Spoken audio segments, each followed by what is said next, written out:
जानबूझकर अपने को फंसा चुके हैं। दोबारा हम संसारिक नहीं बनना चाहते हैं, क्योंकि फिर से संसार में आएंगे, फिर से वही सास ससुर साले साली सबके चक्कर में कौन पड़ेगा। इससे अच्छा विरक्त ही ठीक है।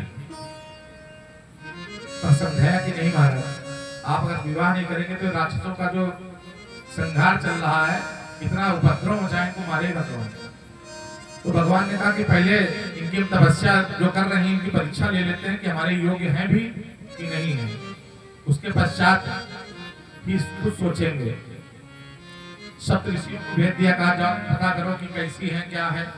सप्त ऋषि गए, बहुत प्रकार से पार्वती जी को समझाया कि माता ऐसा करो, आप कहाँ उस शमशानवासी के चक्कर में पड़ी हो, हम आपका विवाह विष्णु जी के से करा दें। कितने सुंदर हैं आप भी, कितनी सुंदर हैं, आपकी जोड़ी बहुत जमेगी।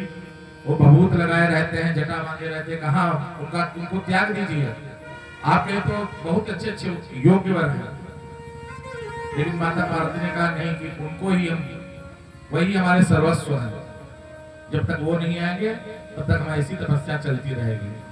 सप्त ऋषि वापस गए और ये बात बताई कि महाराज वो तो आपको ही पति रूप में स्वीकार कर चुकी हैं,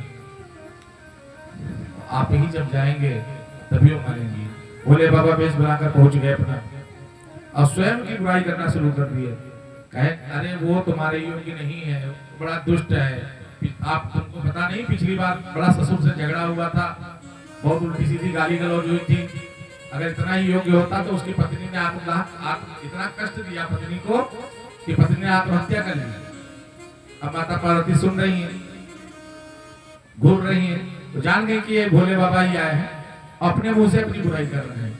वो तुम्हारे रहने योग्य नहीं है, गुफाओं में रहता है, इतनी ठंडी पड़ती कैलाश में, वहां बर्फ जमी रहती है, कैसे रहोगी वहां पर उससे, तुम राजमहल में पली बड़ी हो, तुम्हारी दुर्दशा हो जाएगी। जब बहुत कुछ कहा तो माता पार्वती ने कहा अब मैं, अगर तुम ज्यादा बुराई करोगे मेरे इष्ट की, हम श्राप देंगे। तो भोले बाबा ने कहा श्राप ना दो, हम प्रकट, हम ही हैं, प्रकट हो गए उनके सामने। माता पार्वती बैठी हुई तपस्या में, भोले बाबा सामने खड़े हुए हैं, दोनों एक दूसरे को देख रहे हैं। माता पार्वती ने उनसे निवेदन शुरू कर दिया और अपनी पीड़ा और अपनी व्यथा उनको बताई। मानो कहने लगे कि आप तो हमारे जन्म जन्म के साथी हो, हम आपको छोड़कर किसके भरोसे रहेंगे। भोले बाबा खड़े हुए हैं, माता पार्वती कह रही हैं कई जन्मों से बुला रहे हो, कोई तो नाता जरूर होगा। जन्मों से बुला रहे हो, कोई तो नाता जरूर होगा।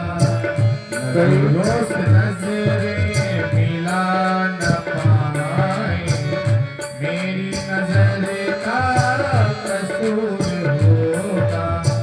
नजरों से नजरें मिला न पाए, मेरी नजर का कसूर होगा।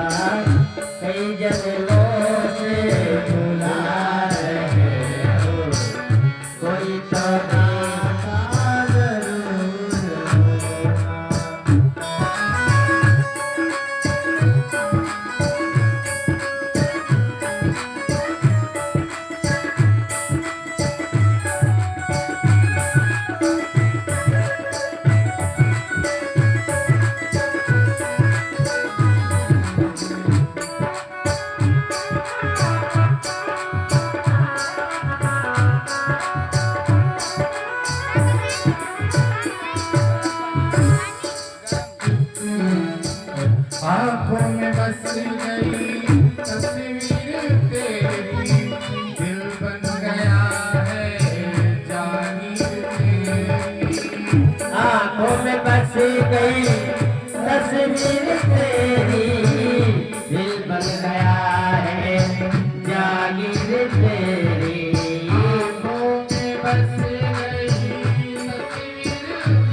गया है जागीर तेरी।